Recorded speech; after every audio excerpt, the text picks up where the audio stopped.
예, 오늘의 증시 브리핑 시작하겠습니다. 시장이 연속적으로 올라가면서 9일 연속 상승하는 그런 모습을 보였는데, 우선 이제 주말에 미증시가 올랐죠.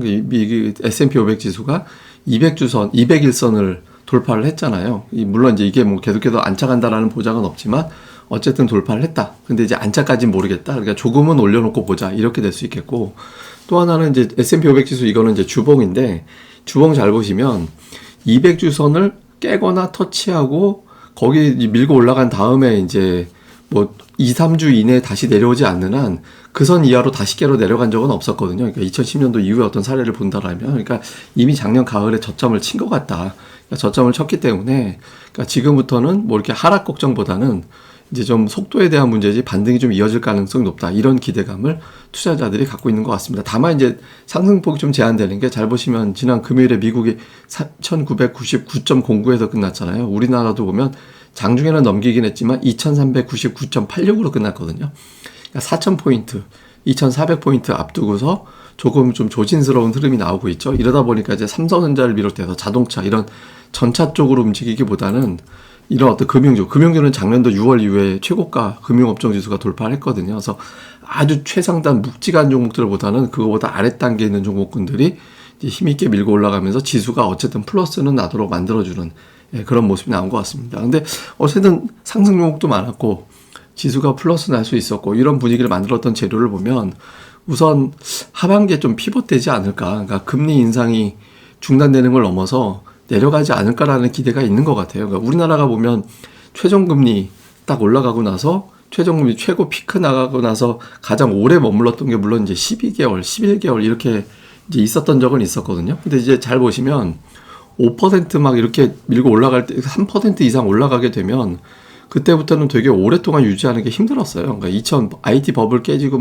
그때 직후에 이제 잠깐 올렸을 때니까 그때는 올린 것도 아니니까 11개월 이렇게 됐지만, 2005년도 이때 이후부터 보면 가파르게 올렸다가 금융위기 터지면서 불과 2개월, 터미널 금리가 2개월밖에 유지되지 못하고 뚝 떨어지는 그런 사례가 있었거든요. 그러니까 지금도 올리는 속도만 놓고 보면 그때보다 더 가파르잖아요. 그러니까 우리나라도 어차피 이제 금리 인상은 끝났고 이제 올해 중에 금리를 내리지 않을까? 그러니까 이런 기대가 있는 거고, 미국도 마찬가지입니다. 올 연말 기준으로 보면 지금 5.0 정도 되는 위치까지 금리를 올리겠다라는 거잖아요. 근데 이게 연말 기준으로 보면 그 금리를 유지할 것으로 보는 확률은 별로 안 돼요. 20% 정도밖에 안 됩니다. 그러니까 80% 정도는 연내 금리를 내릴 거다라는 쪽에 무게가 실려 있거든요. 그러니까 피벗에 대한 기대감이 이제 어느 정도 시장을 올리는데 아직까지도 영향을 주고 있고요. 그 다음에 이제 중국의 리오프닝, 그러니까 중국의 리오프닝을 하면서 글로벌 경기가 좀 안 좋아지고 있는 상황에서 이게 이제 반전 포인트를 좀 주는 것 같다. 그러니까 이런 기대감이 좀 있죠. 그래서 이런 부분들과 지금 위험 자산에 대한 투자 선호도, 그러니까 비트코인이 최근에 강세 보였잖아요. 그러면서 오늘 게임주들 강세 보인 이유 중에 하나가 비트코인의 상승이었는데, 그러니까 이런 것들이 나오면서 이제 또 2만 달러를 넘어서는 그런 모습이 나왔죠. 그래서 위험 자산에 대한 선호도가 좀 올라가고 있구나.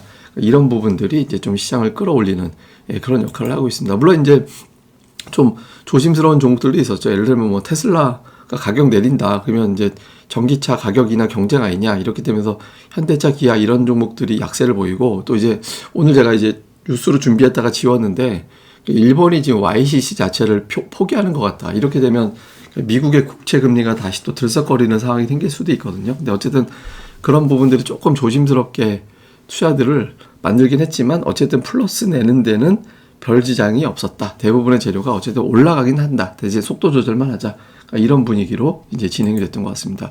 그러니까 수급에서는 외국인이 참 열심히 매수를 하죠. 오늘도 3천억. 제가 이 지수가 올라가는 조건으로는 3천억 이상, 버티는 조건으로는 2천억 원 이상. 요게 이제 들어오면 이번 주에 지수의 흐름이 가늠이 될 거다라고 말씀을 드렸는데, 오늘 다 매수를 했습니다. 다만 이제 선물 매수를 막판에 줄였고, 옵션도 약간 개인이 위, 외국인들은 아랫 방향이거든요. 그래서 조금 단기적으로 이제 매물 출회 가능성도 좀 있어 보이긴 합니다. 근데 업종으로 보면 뭐 삼성전자가 항상 이제 1위에 들어가 있었는데, 삼성전자 하이닉스가 오늘은 삼성전자 하이닉스 합쳐서 한 700억 정도밖에 안 사고요. 오늘 금융도 되게 셌잖아요. 예, 금융주가 대거 상단에 들어가는 미국 기업들, 미국 금융사들 실적을 놓고 보니 되게 좋네, 생각보다는. 그러니까 이런 어떤 분석들이 좀 있었죠. 그러니까 금리가 올라간 국면에서 실적이 좋아지는 게 있고, 반면에 이제 매도 쪽을 보면 정책주들, 항공우주라든가 원전 관련주라든가 뭐 이런 이제 방산 관련주라든가 뭐 이런 것들이 좀 매도 대상에 들어가 있는 게 특징이었습니다. 그다음에 이제 외국 기관 쪽 보면 삼성전자를 제일 많이 담았고, 그다음에 이제 인터넷주 카카오, 네이버 들어가 있죠. 그다음에 게임주, 그러니까 서비스업에 해당되는 종목들 NC소프트 포함해서 이런 게 들어가 있었고, 자동차라든가 방산이라든가 뭐 원전이라든가 이런 거에 해당되는 종목군들이 역시 또 매도 쪽에 들어가 있는 그런 모습이었습니다. 그다음에 코스닥 쪽에서는 게임주가 또 오늘 많이 들어갔죠. 네, 게임주가 이제 대거 들어가 있는 모습이 좀 감지가 됐고, 그다음에 이제 뭐 엔터주는 좀 엇갈리는 그런 모습이 있었고, 그다음에 뭐 종목들은 그다음에 조금 골라 담는 형태였어요. 외국인들 같은 경우 매수를 제법 하긴 했는데 뭐 좀 쏠려 있다 이렇게 보기는 어려웠고, 기관은 그 엔터 3인방을 다 팔았습니다. 엔터 3인방 다 매도하고 게임주 쪽으로 넘어가는 그런 모습이 좀 나왔고요. 그다음에 이제 뭐 로봇주 최근에 이제 꾸준하게 매수하고 있죠. 그다음에 양쪽 다 이제 여행주를 좀 담아내는 그런 모습들이 좀 감지된 게 특징이었고요. 그 외에 이제 IT 계열의 종목군들도 그 아랫단에 보면 좀 일부 포함이 됐는데, 오늘은 이제 메인은 좀 게임주를 열심히 담아놓은 게 특징이었습니다. 자, 이후에 이제 이슈를 보면 인플레이션 그 지표까지 노출이 됐잖아요. 사실 나올 수 있는 숫자라든가 재료는 다 나왔거든요. 그러니까 재료가 지금 공백 상태예요.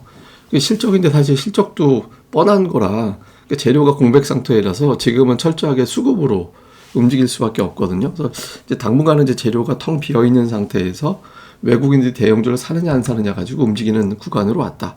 그 다음에 이제 주요국 중앙은행이 다들 아니라고 나는데 투자자들은 올해 금리 내릴 거면서 자꾸 이런 분위기로 가고 있거든요. 절대로 내 눈에 흙이 들어가도 이 정도의 단정적인 메시지를 할 거냐. 그러니까 이번 주에 연준 인사들이 줄줄이 이제 연설이라든가 인터뷰가 있는데, 이제 다음 주 넘어가게 되면 이제 FMC 직전이라 또 그게 금지가 되잖아요. 그래서 좀 요 국면에서 연준 인사들이 내 눈에 흙이 들어가도에 해당되는 정도의 강도가 아니라면 피벗의 기대감은 계속 좀 이어질 가능성은 좀 있겠죠. 그 다음에 이제 수급인데 외국인이 중국, 대만, 한국 순으로 계속 매수하고 있거든요. 그러니까 오늘 블룸버그에서도 뭐 중국의 어떤 리오프닝이 이제 글로벌 경기를 끌어올리고, 뭐 태국 같은 경우는 그 덕에 뭐 작년도 대비 관광객의 유입을 한 120% 이상 증가한 걸로 본다. 이렇게 뭐 내용들이 있잖아요. 수급이 뒷받침되고 있어서 어마어마한 조정이 나올 가능성은 그렇게 이제 높아 보이진 않는 것 같습니다. 그래서 이제 뭐 게임, 금융, 철강 이렇게 돌아가는데, 금융하고 철강은 게임 이런 것들은 하여튼 지난주부터 계속 움직임이 연속적으로 나온 종목인데, 내일하고 이틀 정도 지나가면 또 올라가는 종목이 바뀔 가능성은 있거든요. 그래서 종목들은 계속 좀 도는 그런 분위기가 나오고 있는 것 같습니다. 그 다음에 이제 오늘 준비한 건 코스피가 4% 이상 올라갈 때, 이게 그렇게 흔하게 나오는 현상은 아니잖아요. 근데 이제 주간 4% 올라간 다음 주를 봤어요. 지난주에 이제 4.2% 올라갔잖아요. 근데 그 다음 주나 그 다다음 주까지는 대체로 증시가 이렇게 활발하게 급등하거나 급락하거나 그런 패턴은 없습니다. 그러니까 5번 올라가고 4번 빠지고 각각 이런 정도 됐으니까, 뭐 이번 주에 근데 이제 대신 뭐가 하나가 있냐면, 지난주에 올라갔던 폭 이상으로 올라가거나 그 폭 이상으로 빠진 사례도 별로 없어요.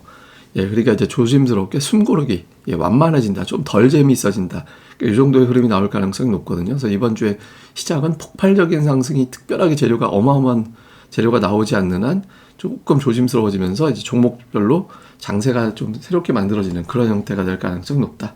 이렇게 보시면 될 것 같습니다. 또 이제 머리 한번 또 식혀야 되잖아요. 오늘 준비한 거는 추억의 기차.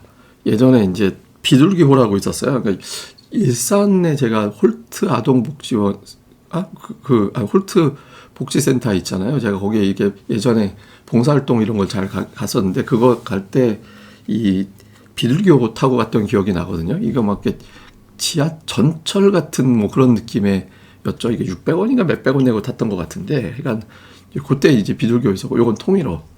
통일호는 천천히 가는, 그러니까 모든 역을 다 쓰는 기차역이라는 기차역은 다 쓰는 거였잖아요. 그리고 이제 옛날에 좌석 이랬죠. 이래서 요 좌석을 앞으로 이렇게 제끼면 뒷사람하고 또 서로 마주 볼 수도 있게끔 해서 앞뒤로 이렇게 제껴질 수 있는 그런 의자였죠. 그래서 이런 거 타고 다녔던 기억이 나는데, 요거보다 좀 고급진 게 이제 무궁화호였고, 그 다음 레벨은 이제 새마을호. 그때 당시에 새마을호만 해도 어마어마하게 빠르다고 생각했는데, 지금 생각해보면 KTX 시대에 참 웃기는 거죠. 그래서 뭐 옛날에 이 기차 좀 타보신 분들 좀 계시지 않을까 생각이 나서 한번 가져와 봤습니다. 예, 그리고 이제 고릴라 리서치 카페도 저희가 계속해서 좀 좋은 자료들 올리려고 준비하고 있으니까 많이들 방문해 주시고요. 글 또 같이 좀 올려주셨으면 좋겠습니다. 그리고 여기 가입 안내 나와 있잖아요. 그래서 가입 안내도 많이 좀 참고 좀 해주셨으면 좋겠습니다. 예, 그럼 또 한 주 잘 보내시고요. 다음에 뵙겠습니다. 그리고 이번 주 중에 제가 실시간 방송을 할 건데 이틀 정도 전부터 제가 시간대는 특정을 해서 좀 저녁 시간 선호하시는 것 같아서 가급적이면 저녁 때 하루 날 잡아가지고 제가 이제 이번 주 방송하는 건 이제 테스트라 뭐 구체적인 제가 내용을 가지고 하지는 않을 거고 여러분들하고 간단하게 인사하는 정도로 이번 주에 진행을 하고 그 다음 방송부터 이제 제대로 정기적으로 하는 걸로 준비하겠습니다. 이 방송 그리고 좋아요와 구독하기 특히 좋아요 좀 많이 좀 부탁드립니다. 감사합니다.